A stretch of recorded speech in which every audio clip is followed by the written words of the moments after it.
కాంగ్రెస్ గెలుపు కోసం అంగబలం అర్ధబలం అందించిన కీలక నేత అధికారంలోకి వచ్చిన తర్వాత నెంబర్ 2గా వెలిగారు. ఓ దశలో శాఖలతో సంబంధం లేకుండా ఆయన చెప్పిందే వేదం అన్నట్టుగా సాగింది. ఒకప్పుడు ప్రభుత్వంలో చక్రం తిప్పిన నేత, కేంద్ర ఏజెన్సీల వరుస దాడులతో తగ్గిన పరపతి. నిన్న మొన్నటి దాకా ఇతర శాఖల్లోనూ వేలు, ఇప్పుడు తన శాఖకే పరిమితమై గప్చుప్. సొంత పార్టీ నాయకుల నుంచి 30% ఆరోపణలు, భూముల వ్యవహారాలపై కోర్టుల్లో కేసులు, శాఖలు మార్చాలని అధిష్టానానికి ఎమ్మెల్యేల ఫిర్యాదుల వెల్లువ. గుంపులో ఉన్న ఒక వ్యక్తి తానే సమర్థుణ్ణని నిరూపించుకునేందుకు 2 మార్గాలు ఉంటాయి. అయితే నేరుగా అందరితో పోటీపడి తన సామర్థ్యాన్ని ప్రదర్శించి నిరూపించుకోవడం, లేదంటే తనకు పోటీ అనుకునే వారిని పరోక్షంగా దెబ్బకొట్టి వారు అసమర్థులని చూపడం. ప్రస్తుతం అధికార పార్టీలో ఇలా 2వ రకం పోరే నడుస్తుంది. పాలనాపరంగా ముఖ్య నేత విఫలమయ్యారని ఇప్పటికే ఢిల్లీ పెద్దలకు అర్థమై ప్రత్యామ్నాయం కోసం అన్వేషిస్తున్నట్టు ప్రచారం జరుగుతున్నది. ఈ పరిస్థితిని ఏడాది ముందే ఊహించిన ఆ ముఖ్య నేత తనకి పోటీ అని భావించిన నేతలను రాజకీయ ఉచ్చులో పడేసి వారిపై అవినీతి, అసమర్థ ముద్రలు వేయించడంలో సఫలమైనట్టు చర్చ కొనసాగుతుంది. ముఖ్య నేత తమకు ప్రాధాన్యం ఇచ్చినట్టే ఇచ్చి నిండా ముంచిండని, తమ వేలితో తమకన్నే పొడిపించారని సదరు మంత్రులు వాపోతున్నారు. ఇలా సదరు ముఖ్య నేతకు రాజకీయ కుట్రలకు బలైన కాంగ్రెస్ ముఖ్యుల కథనాలు వరుసగా చూస్తే, కాంగ్రెస్ గెలుపు కోసం ఇటు అంగబలము అర్ధబలం అందించిన కీలక నేత ఇప్పటికే ఎవరో అర్థమైంది కదా. సో పొంగులేటి అధికారంలోకి వచ్చిన తర్వాత ఆయన నెంబర్ 2గా వెలుగొందిన విషయం కూడా తెలుసు. ఓ దశలో శాఖలతో సంబంధం లేకుండా ఆయన చెప్పిందే వేదం అన్నట్టుగా సాగింది. కానీ ఇప్పుడు సీన్ రివర్స్ అయింది. సొంత పార్టీ నేతలే అవినీతి ఆరోపణలు చేయడంతో పాటు ఆయన ప్రోద్బలంతో జరుగుతున్న భూముల వ్యవహారాలపై ఏకంగా అధికార పార్టీ ఎమ్మెల్యేలే కోర్టును ఆశ్రయించారు. మరోవైపు కేంద్ర ఏజెన్సీలు వరుసగా దాడులు కూడా చేసినాయి. ఫలితంగా ఇప్పుడు సదర్ నెంబర్ 2 నేత గప్చుప్ అయిపోయిండు, తన శాఖకే పరిమితమైండు. ముఖ్య నేత రాజకీయ వ్యూహంలో నలిగిపోయిన ఆ మంత్రి ప్రస్థానంపై కాంగ్రెస్ వర్గాల్లో ఆసక్తికర చర్చ నడుస్తుంది. కాంగ్రెస్ అధికారంలోకి రావడంలో 2 ఉమ్మడి జిల్లాలది కీలక పాత్ర. ఆ జిల్లాలో కాంగ్రెస్ దాదాపు క్లీన్ స్వీప్ చేసింది. దీని వెనుక ఓ నేత ఉన్నట్టు కాంగ్రెస్ వర్గాలు చెప్తున్నాయి. ఎన్నికల సమయంలో దాదాపు 22 మంది అభ్యర్థులకు ఆర్థిక సహాయం చేశారని, అన్నీ తానే నడిపారని చెప్పుకొస్తున్నారు. అందుకే ఆయనకు ప్రభుత్వంలో కీలక శాఖ దక్కింది. ఇదే సమయంలో అధిష్టానంతోనూ సాన్నిహిత్యం పెరిగింది. తొలినాళ్లలో ఆయన నెంబర్ 2గా వెలుగొందారు. వాస్తవానికి ఆయన కన్నా సీనియర్లు తరాలుగా కాంగ్రెస్ నమ్ముకొని సీఎం పదవి రేసులో నిలబడి నేతలున్నా ఆ మంత్రినే నెంబర్ 2గా పిలుచుకునేవారు. ఈ విషయాన్ని 1-2 చోట్ల ఆయనే స్వయంగా ప్రకటించుకున్నాడు. ఒకప్పుడు ప్రభుత్వంలో ఆయన చెప్పిందే వేదం అన్నట్టుగా నడిచేది. శాఖలతో సంబంధం లేకుండా అన్ని విభాగాలపై సమీక్షల్లో పాల్గొనేవారు. ఆయా శాఖలకు సంబంధించిన నిర్ణయాలను స్వేచ్ఛగా వెల్లడించేవారు. ముఖ్యమంత్రిని మారుస్తారన్న ప్రచారం జరిగిన ప్రతిసారి ఈయన పేరు బలంగా వినిపించేది. సచివాలయంలోనూ ఆయనను కలవడానికి రోజు వందలాది మంది క్యూ కట్టేవారు. అయితే పోటీగా ఉన్నారని అణిచివేసిరనుకోవాలా? రాష్ట్ర పార్టీ ఇన్ఛార్జి నుంచి తాజాగా ఢిల్లీకి చేరిన నివేదికలో నెంబర్ 2 మంత్రి ఫైల్ కూడా ఉన్నదని విశ్వసనీయ వర్గాలు తెలుపుతున్నాయి. తండ్రి కొడుకులపై ఆరోపణల నేపథ్యంలో ఆయన శాఖలను మార్చాలని ఢిల్లీ పెద్దలు సూచించినట్టు సమాచారం.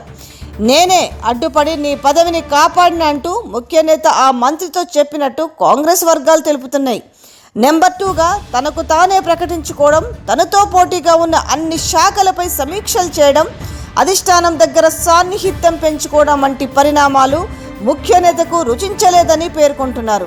ఇటీవల సదర్ నేత ప్రభుత్వ సదస్సులను అడ్డం పెట్టుకొని హెలికాప్టర్లో చక్కర్లు కొట్టడం, గతంలో తాను ఫండింగ్ చేసి గెలిపించిన ఎమ్మెల్యేలను వరుసగా కలుస్తుండడం ముఖ్య నేతకు రుచించలేదని గుసగుసలు వినిపిస్తున్నాయి. ఎన్నికల ముందు సోదరులని పార్టీని తాను నిలబెట్టి గెలిపించినని, కానీ మొత్తం ఆయన వల్లే జరిగినట్టుగా నెంబర్ 2 నేత చెప్పుకోవడం ముఖ్య నేతకు విసుగు తెప్పించిందట. ఇక ప్రభుత్వ నిర్ణయాలను తనకన్నా ముందే సదర్ నేత చెప్పేయడం పైన తీవ్ర అసహనంతో ఉన్నట్టు తెలిసింది. అందుకే ఇంటా బయట పగబెట్టించారని గుసగుసలు వినిపిస్తున్నాయి. ముఖ్యంగా సదర్ మంత్రి భూముల వ్యవహారాలపై ముఖ్య నేత దగ్గరుండి తన వర్గం ఎమ్మెల్యేలతో అటు అధిష్టానానికి ఫిర్యాదులు, ఇటు న్యాయస్థానాల్లో పిటిషన్లు వేయించారని చెప్తున్నారు. ఇక మంత్రి దగ్గర పనిచేస్తున్న ఇద్దరు అధికారులను ఆయనకు తెలియకుండానే మార్చేశారని సచివాలయం వర్గాల్లో గుసగుసలు వినిపిస్తున్నాయి.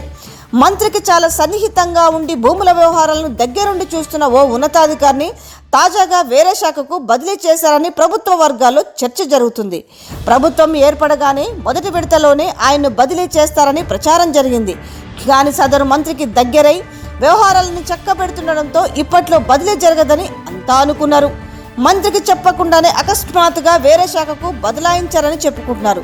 దీంతో ఆయన గప్చుప్పయ్యారని సమాచారం. ఇలా ముఖ్య నేత దెబ్బకు విలవిల్లాడుతున్న నెంబర్ 2 ఇదే ముఖ్య నేత వల్ల అవినీతి ముద్ర వేయించుకున్న మరో నెంబర్ 2 నేతకు దగ్గరవుతున్నారని ఆ ఉమ్మడి జిల్లా నేతలు చెప్తున్నారు. మొదట్లో ఇద్దరి మధ్య దూరం ఉండేదనేది బహిరంగ రహస్యమే కాగా కొంతకాలంగా వారి మధ్య సఖ్యత పెరిగింది. ఇంట బయట వివాదాలు అంతా బాగానే ఉన్నదని అనుకుంటున్న సమయంలో ఒక్కసారిగా కేంద్ర నిఘా సంస్థలు రంగప్రవేశం చేశాయి. ఆ మంత్రి కుమారుడిపై అవినీతి ఆరోపణలు వచ్చాయి. వరుసగా నిఘా సంస్థలు ఆ మంత్రి ఇల్లు, ఆఫీసు, కుటుంబ సభ్యుల ఇండ్లపై దాడులు చేశాయి. కేంద్ర ప్రభుత్వానికి ఎవరు ఒప్పందించారో తెలియదు కానీ మంత్రి పరువును జాతీయ స్థాయిలో తీసేశారంటూ కాంగ్రెస్ నేతలు చర్చించుకుంటున్నారు. ఈ క్రమంలో కేంద్ర ప్రభుత్వంలోని ప్రధాన నేతకు సన్నిహితులు ఉండే రాష్ట్ర ముఖ్య నేత బాగానే ఖర్చు చేశారన్న గుసగుసలు వినిపిస్తున్నాయి. ఆ తర్వాత సొంత పార్టీకి చెందిన ఎమ్మెల్యేలు మంత్రిపై అవినీతి ఆరోపణలు చేశారు. 30% కమిషన్ ఇస్తే తప్ప తమ మంత్రి పనిచేయరంటూ బాంబు పేల్చారు. దీంతో ఆయనపై 30% మంత్రిగా ముద్ర పడిందని చెప్తున్నారు. ఫలితంగా కొన్నాళ్ళుగా ఆయన గప్చుప్పయ్యారు.